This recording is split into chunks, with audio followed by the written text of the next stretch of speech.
கெட்டில்ல எப்படி இதெல்லாம் சமைச்சாங்களோ அதே மாதிரிதான் இப்பவும் நாங்க சமைக்கிறோம்.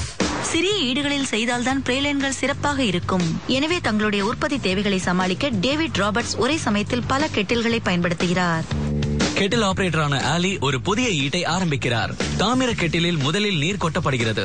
தாமிரம் வெப்பத்தை மிக அற்புதமாக கடத்துவதால் அது பயன்படுத்தப்படுகிறது. அது நல்லதுதான். அடுத்தபடியாக அடுப்பு மூட்டப்படுகிறது.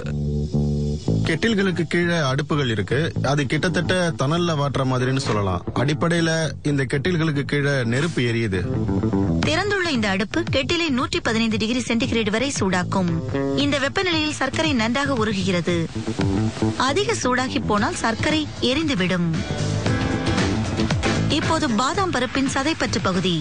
இந்த உலர்கொட்டைகள் அமெரிக்காவின் ஜியார்ஜியா மாவட்டத்திலிருந்து கிட்டத்தட்ட 2000 கிலோமீட்டர்கள் பயணித்து இங்கே வந்துள்ளன.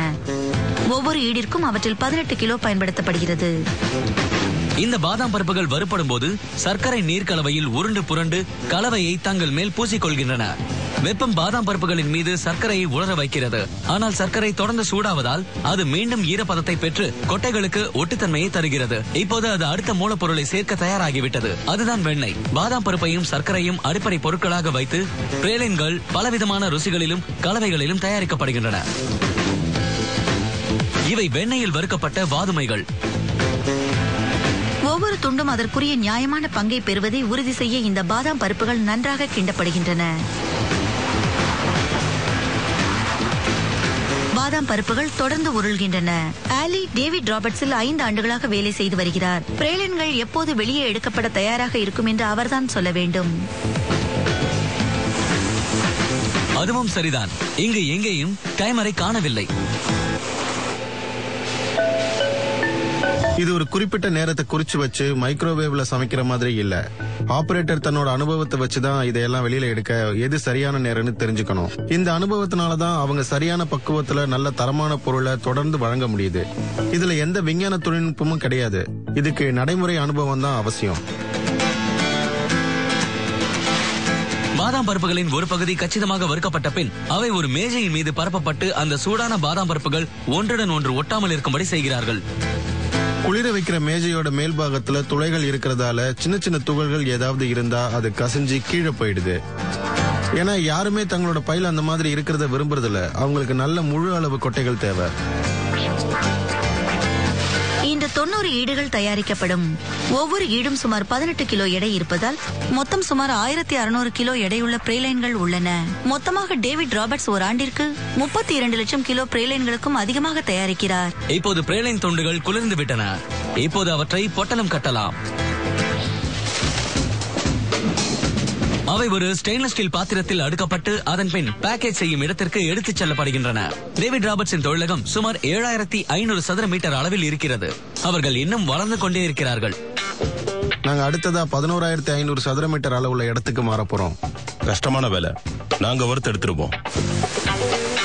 அந்த பிரேலைன்கள் ஒரு ஹாப்பரின் உள்ளே கொட்டப்படுகின்றன. அங்கிருந்து அவை பல எலிவேட்டர்களின் வழியாக செல்கின்றன. அவை அந்த பிரேலைன்களை கன்வேயரில் கொட்டி அளக்கப்படுவதற்காக அவற்றை தராசிற்கு அனுப்புகின்றன.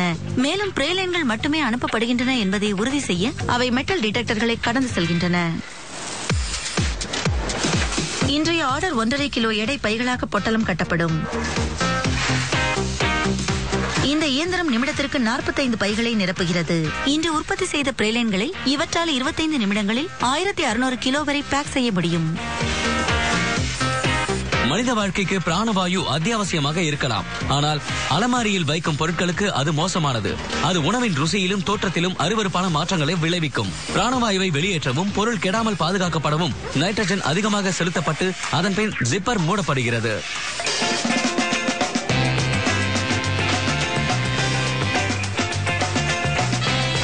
கடைசியாக ஒருமுறை தர பரிசோதனை செய்யப்பட்டு அவை உற்பத்தி இடத்திலிருந்து பெட்டிகளுக்கு அனுப்பப்படுகிறது.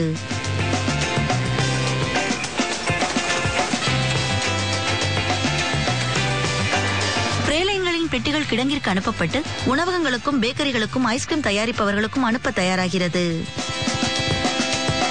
இதோ பார்த்தீர்களா? இவற்றை நீங்கள் பிரேலைன்கள் என்று அழைத்தாலும் சரி அல்லது வெண்ணெயில் வறுக்கப்பட்ட வாதுமை பருப்புகள் என்றாலும் சரி, இவை முறுமுறுப்பாகவும் இனிப்பாகவும் உள்ளன. ஹல்வா என்றால் என்ன? ஹல்வா என்றால் ஒரு வகை இனிப்பு என்று அரபிய மொழியில் பொருள். புதிய Bajaj discover 100M 100cc 4 valve DTSI engine. இது தருது 9.3 PS